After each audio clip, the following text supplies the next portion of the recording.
As Ukrainian President Zelensky appeals to G7 leaders for help in fighting off the Russian invasion, National Security Advisor Jake Sullivan has told ABC News that the U.S. is now finalizing the purchase of a new missile system for Ukraine. Joining me now for more on this, ABC News foreign correspondent Tom Soufi Burridge. He is in Kyiv for us. So, Tom, we, I guess, do have a bit of breaking news here. A new Russian missile strike apparently hitting a Ukrainian shopping mall very clearly, very visibly, not a military target. So what can you tell us? Yeah, Kira, that's a great point. No sign that there was any military target at all near this shopping mall in a relatively small city in central Ukraine called Kremenchuk. Video circulating online showing that building in the middle of the day, apparently, according to President Zelensky, potentially full of around 1,000 people engulfed in flames, people sending videos as they try and get out of the smoke. The death toll rising over the past hour or so since we started getting reports. Currently, there are 10 people confirmed dead, 40 injured, many of them apparently seriously injured, so sadly the death toll could rise. And what's important for people back in America to realize is that this missile strike happened in the middle of the day. Most missile strikes we report on here in Ukraine at the moment happen in the early hours of the morning at night. But civilian targets during the day, and it's guaranteed that you'll get many, many, many civilian casualties, and that seems to be the case here.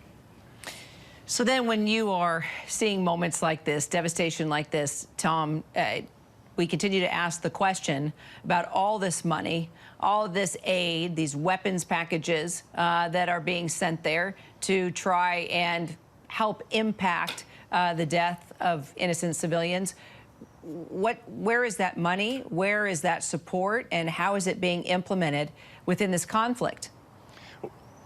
Well, Kira, Ukrainian officials, in reaction to this barbaric attack on this shopping mall in central Ukraine, are saying this is the reason why NATO and the US and its allies need to up the support to Ukraine. Now, yes, it's true that the US and its allies have provided a remarkable amount and quantity of weapon systems. Mary Alice was talking about those new surface-to-air missile systems, which Ukraine has been pleading for weeks. That will help defend cities like Kyiv if its position here, or it can move around the country to protect the skies. But Ukrainian officials say they need much, much more. And they're still pleading for greater quantities of these type of weaponry. And they're also pleading, for example, for military aircraft.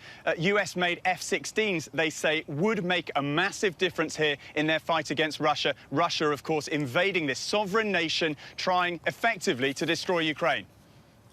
Also, Tom, Secretary General Jens Stoltenberg says NATO will now increase the number of its forces from 40,000 to more than 300,000. Is that going to make a difference here? I think it's going to make a massive difference. I think it's also a reflection of how seriously the US and its allies is now taking the threat from Russia to the rest of Europe. You know, what we're seeing here is NATO's rapid reaction force growing exponentially. And many of these troops are based in Eastern Europe, of course, in the Baltic states, Lithuania, Latvia, Estonia. They share borders with Russia. And the threat level now is as high as it's been in many, many years, probably since the end of the Cold War, from Russia. Of course, back then it was the Soviet Union. But really, it reflects, I think, the fact that the whole dynamic, the security dynamic in Europe has been completely changed by Putin's invasion of Ukraine. All right, Tom Soufi Burridge live from Ukraine for us. Appreciate it, Tom. Hi, everyone. George Stephanopoulos here. Thanks for checking out the ABC News YouTube channel. If you'd like to get more videos, show highlights, and watch live event coverage, click on the right over here to subscribe to our channel. And don't forget to download the ABC News app for breaking news alerts. Thanks for watching.